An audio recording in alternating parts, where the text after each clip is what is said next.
추천하시는 편이잖아. 네, 저는 네. 추천하는 편입니다. 네. 최근에 하퍼가 살벌한 파워 클린을 이렇게 보여줬는데 이제 진짜 역도 선수 같은. 그 무게가 몇 정도 돼요? 하퍼가 했던 게? 한 160, 180이라고 했었던 것 같아요. 파운드로 봤을 때 무게니까 웬만한 진짜 역도 만큼 선수만큼 많이 들죠. 많이 근데 드는 이제 거잖아. 리프팅 우리나라에서 하는 운동들 보면 너무 한정적인 게 많고, 애들이 보면 뭐 스쿼트, 데드리프트, 뭐 프레스, 이런 벤치 프레스 이런 류의 운동을 많이 하는데, 사실 뭐 스쿼트도 종류가 여러 가지가 있고 오버헤드 스쿼트도 있고 프론트 스쿼트도 있는데 왜 백 스쿼트만 그리고 하프로만 하려고 하는지, 그러니까 제일 좀 약간 막아놓고 운동을 시키는 게 아닌가 싶기도 하고, 파워클린을 했을 때 이제 뭐 예전에 한창 논쟁이 있었는데 저는 찬성하는 편이거든요.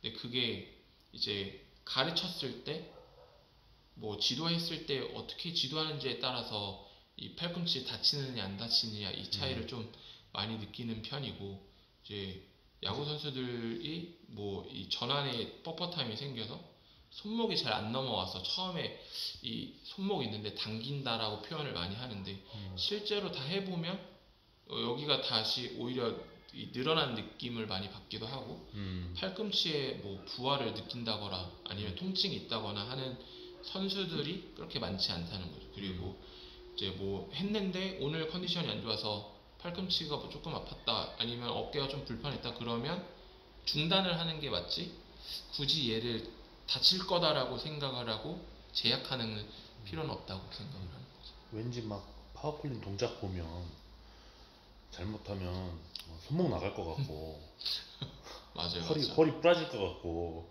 그렇죠.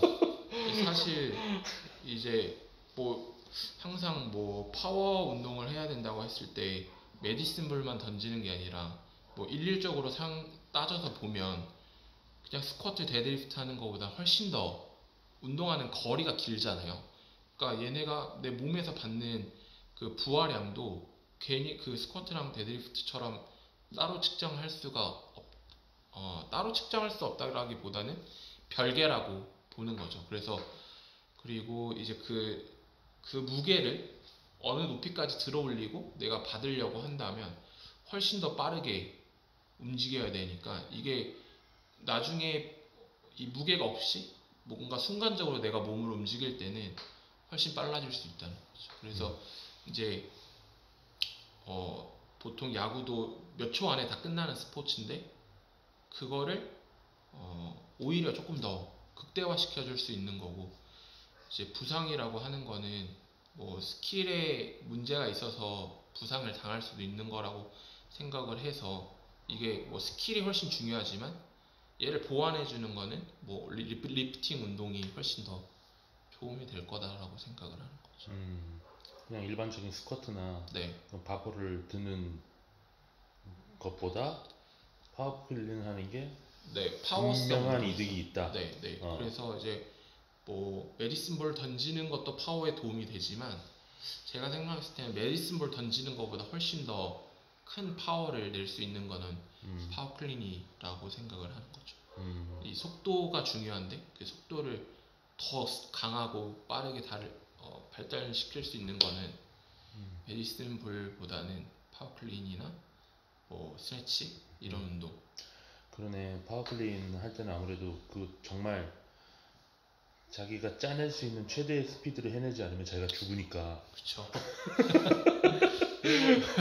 그리고 뭐 스쿼트나 데드리프트처럼 이제 뭐 주기랑 이제 강도 이런 걸 선정해서 파워클린을 하는 거니까, 내가 본인이 다룰 수 있는 무게를 다루는 거는 사실 도움이 되지, 오히려 다치는 거는 무게 욕심을 가져서 내가 이거 하나 더 해봐야지 하다가 다치는 게 더 많다고 느껴져서, 그 선수가 다룰 수 있는 무게를 지속적으로 운동을 시키면 도움이 된다는 거지 부상을 당할 거라고 생각을 하진 않습니다. 네. 그리고 실제로 선수들도 그렇고 저도 해보지만 팔꿈치나 이런 데가 막 아파서 그 다음날 뭐 팔을 회전하거나 이런 거에 제약이 걸리거나 그런 적은 없으니까 충분히 이제 스킬을 연습하고 배우면 훨씬 효과적이라고 봐요. 그래서 야구도 피칭할 때, 배팅 칠 때 다 스킬을 배우는 것처럼 사실 역도도 스킬을 중요시하는 운동이니까 그 뭐라고 해야 되지? 그 새로운 스킬을 배워서 적용을 한다고 하면 분명히 다치지 않고 나한테 도움이 되는 운동을 할 수 있는 거죠. 네. 네, 감사합니다. 파워 스킬 짧은 강연 이동희 코치님이었습니다.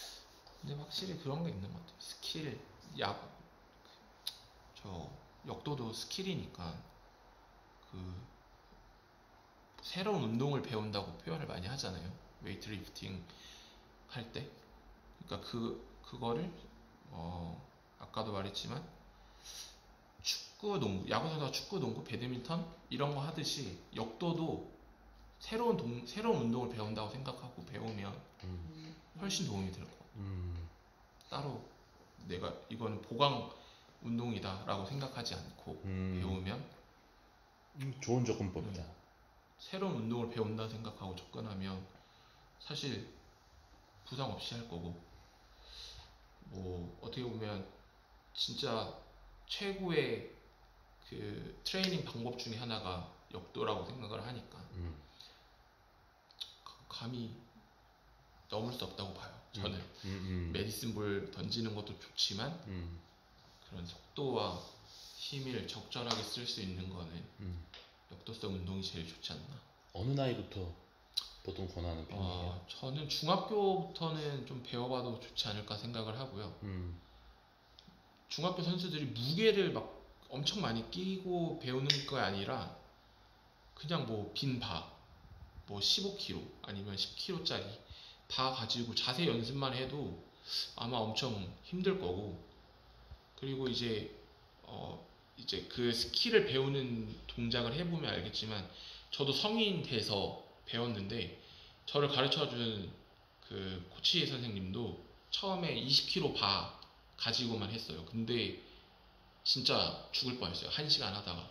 그래서 중학교 선수들부터는 조금씩 배우면 고등학교 딱 중3 고등학교 딱 됐을 때는 뭔가 더 폭발적으로 그걸 다룰 수 있지 않을까 라고 생각을 하고, 그 접근하는 시기가 너무 다르다고 생각해요. 뭐 외국에서는 벌써 다 중학교 때 배워서 시작을 하는데 우리나라 선수들은 키가 안 클 거다, 다칠 거다라고 생각을 해서 고등학교 돼서야 이제 막 보강 운동이라 생각하고 웨이트 리프팅을 하는데 사실 그럴 필요는 없다고 보고, 사실 중학교 선수들은 그냥 빈바 하나만 있어도 웬만한 운동을 한다고 보셔도 괜찮을 것 같아요.